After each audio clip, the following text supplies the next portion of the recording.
name's Jenny and I'm here with Nadia Rodgers. I'm the owner of the House of Waggles.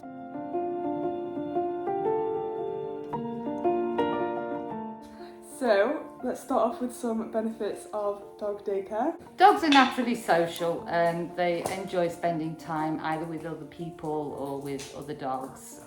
So generally speaking, daycare is beneficial for these dogs. But like with puppies? So puppies, we do take puppies, very young puppies. We have to be careful that they don't get too tired. We need to make sure they get plenty of rest during daycare or overexcited. Yeah. And obviously with the bigger dogs you have to make sure they don't get injured. But puppies do well in daycare. They're a lot more adaptable than some of the older dogs. Yeah. And it is good for their socialisation. Some of the dogs are a bit like members of staff. So we have nanny dogs that will look after the babies and they're very cute and they will make sure they don't get hurt and stuff. But yeah, some of the other dogs who are a little bit less social, will soon let them know that actually I don't want to play with the puppy right now.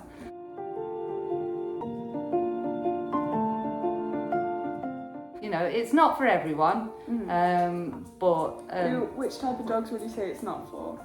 So it varies. I mean, we do introductions with all the dogs to get to know them a little bit before they start daycare, and sometimes it is apparent that a dog is either far too nervous or far too hyperactive, or some of the working breeds we find particularly struggle. There are certain breeds that don't tend to do well, like with border collies, because they're bred to herd. Their instincts in daycare is to herd everybody, and they can be a little bit OCD about things.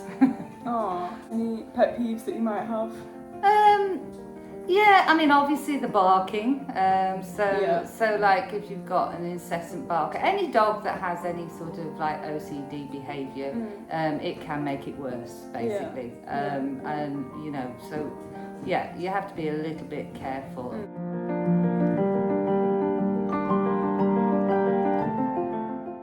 Is there anything that would make you turn a dog away, like after they've stayed? Obviously any form of aggression. I mean, there are exceptions. So if we find out, for instance, that the dog has been in pain or there's some good reason why the dog was reacting in that way, then we might give them another chance. Then it's safer for everyone. Yeah, absolutely. We want to make this an enjoyable experience for all the dogs that come here. So it's really important that we, make sure that everybody's happy here.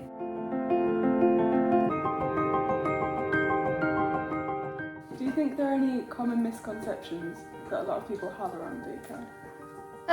Well, daycare is, I suppose, still relatively a new thing, and people don't quite understand what it's for. And I think, I think people perhaps think that dogs just play all day and don't do any other activities and stuff. When they come to daycare. Yeah, when they come to daycare. Maybe they think that it's better for them to be left on their own, and I think in some cases it is. But I think for the right dogs, I think it is beneficial. Yeah, and you do things at Easter as well, don't you? We do crazy activities here. We do a few weird activities. We like to do a bit of painting. We do pour lattes. We do free work and zoo pharmacognosy, which is like self-healing for dogs. Oh, that's so nice. We try and have activities that are appropriate for the dogs. We also do health checks and grooming and stuff like that as well. Yeah, it's nice that it's all in one place as well. Do you think that it might help separation anxiety at all? Yes and no. I think it's really important that all dogs learn how to be on their own, build them up from short periods of time to longer periods of time. I mean, it's been a real problem with lockdown that some of these dogs have not been left on their own at all and they can't cope. So I guess it's a good stopgap whilst they're training them to cope. But yeah, definitely. I mean, but some dogs become very attached to their owners during this time and would really still struggle in daycare. We reckon it takes 3 visits for any dog to settle in anyway, but if it becomes apparent that they're not coping, we wouldn't allow them to stay.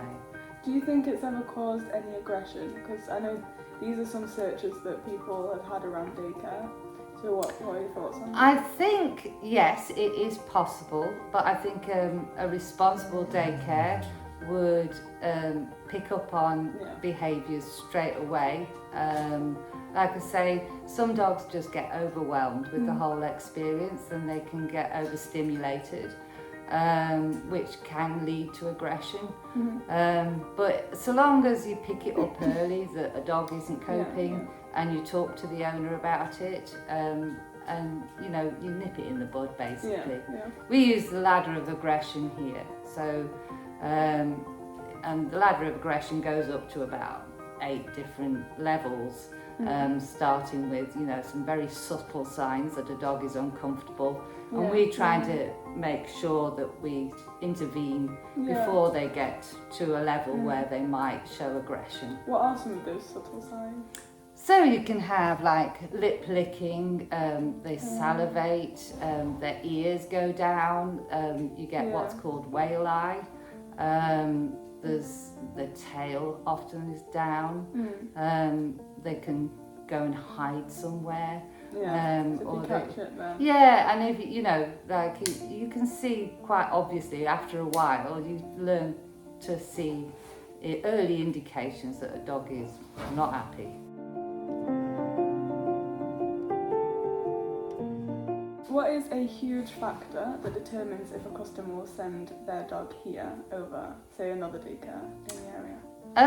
I would like to say that it was because we do take the dogs out and let them have off-lead exercise. Many daycares don't do that. Really? Many daycares will expect their dogs to be entertained indoors all day, Wow. which is fine. I mean, it can work, but for us, we enjoy seeing them outdoors and having a good time. I think we've got quite a good reputation. I've been going a long time. We've got some good reviews.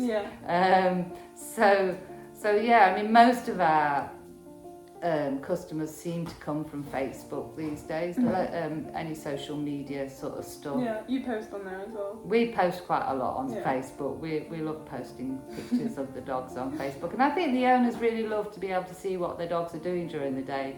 We try not to hide anything. Everybody sees us. I think people are suspicious of that when they first go to daycare. Most daycares don't even allow you to go and look round the daycare. Really? So they would go to the daycare and they would drop the dog off, and they wouldn't necessarily know what's going to be happening in daycare, which I think is a bit scary. Yeah, absolutely.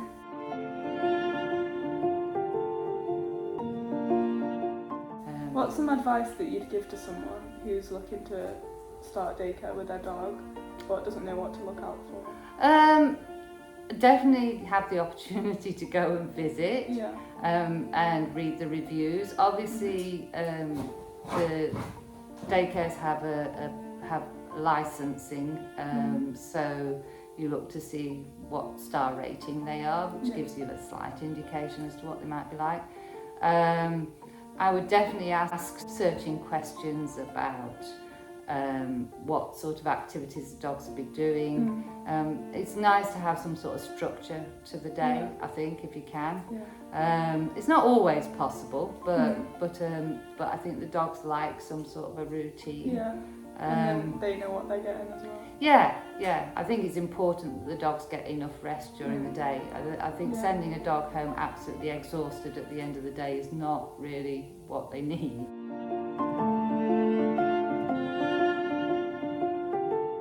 So what's it like to be around dogs all day? Do you reckon it's better than an office job? Oh God, definitely. I don't think I could go back to an office. I did work in an office many years ago. And you prefer it? And there's there's real advantages. I mean, you've got furry blankets around you. Yeah, it is nice.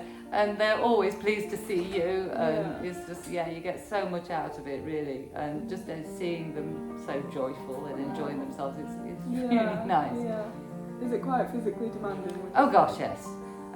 Yes, I sometimes look like I've been abused.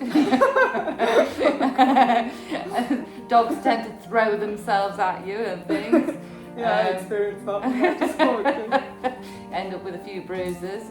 And lifting dogs, and obviously some dogs don't walk very nicely on a lead, and yes, you do feel sometimes that it is definitely physically demanding. I mean, I love all the walking, but I do walk some miles.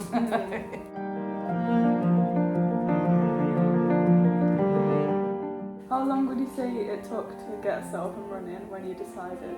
Well, that was quite weird, because when I first started doing doggy daycare, it wasn't really a thing here at all. And I literally started with one dog. And it was really sad, because he wasn't very keen on doggy daycare. And the very first day he was here, he got his lead out of his drawer and sat by the door with his lead. And I just felt terrible. But since then? But since then, no. I like to think we grew at a rate that we could cope with. And gradually, I learned more and more stuff. I went off and did quite a few courses and learned a lot about positive reinforcement. And so you just learn along the way? Yeah, definitely. I've done a lot of reading, I've done a lot of courses, attended conferences and stuff. And so we've learned quite a lot along the way. I'm always interested in alternative therapies and things. So I recently added Reiki to the mix. Wow, that's amazing. And we do T-Touch. What's that? T-Touch is it was developed by an American woman, and it's looking at a dog holistically. So dogs that have behavioural problems often are feeling really uncomfortable. It's a bit like us when we're stressed. It makes you ache and it makes you feel sore. So it's a combination of a sort of a massage, I suppose, with looking at the dog. It's there's quite a lot involved in it, but it's good stuff. Yeah, but that's really nice, doing new things as well, not just... Yeah, well, it keeps me interested too, and sometimes if a dog isn't responding to certain things, it's nice to have a tool bag full of ideas of ways to help them.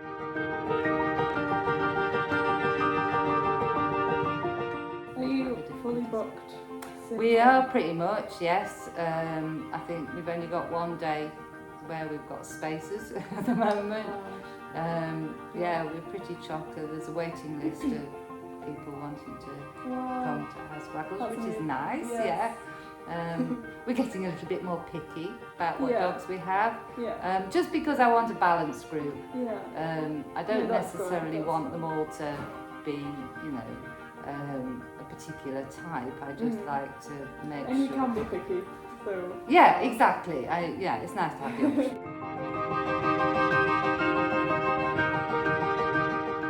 What are some things that you do behind the scenes that a lot of customers wouldn't know that you have to do? We do an awful lot of cleaning. I would say that probably at least 70% of our job is cleaning. Social media maybe? Abby, who is my second-hand man, she does a lot of the photography, and she spends a lot of time editing photos and trying to make it look good, and the owners, I think, really appreciate that kind of thing. This year we made calendars. We had to sift through thousands of photographs to get photographs of all the dogs. I can imagine. Everyone's camera roll is full of dogs. We've got a lot of photos. What about insurance? Is that something? Yeah, of course we have to be insured. As I say, also licensed. Quite long processes. Yeah, I mean, we have to jump through a lot of hoops with the local authority, and absolutely right, it needs to be regulated, definitely. There are some rather strange questions on the stuff that we have to fill in, but I don't know if it's the same. I've not looked into it that much, but a bowl for every dog. Yeah, I know that was a thing. They have actually updated it since then. Like, that's just a bit crazy, isn't it? Yeah. There we go. They've updated it. Yeah, they have updated it. Definitely took it over. But I mean, it has always felt like the goalposts have been moved, because every time they've done like a new license, every time I apply for another license, it's all completely different again. Yeah, that must be so irritating. It's a little frustrating sometimes. Oh.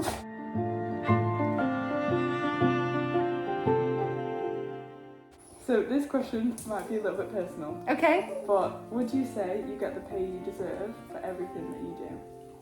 No, I don't. Is the short answer.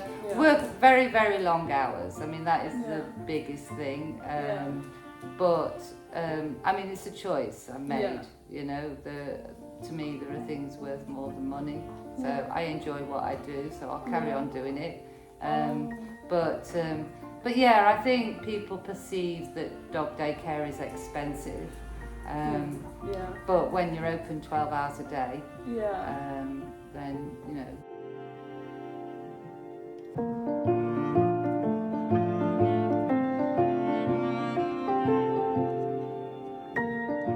If you had one wish that could benefit your pet business in any way, what would it be? Oh, there's so many things. Top three. Top three. Let's have a think. So to improve the pet business, or to anything you want? Yeah, it could be that on my wish list. I don't know. I'd always want better facilities for the dogs. I definitely want to have more time to spend with my own dogs rather than always spending them with daycare dogs. I love doing agility with my own dog, and it's a shame I don't have much time for that.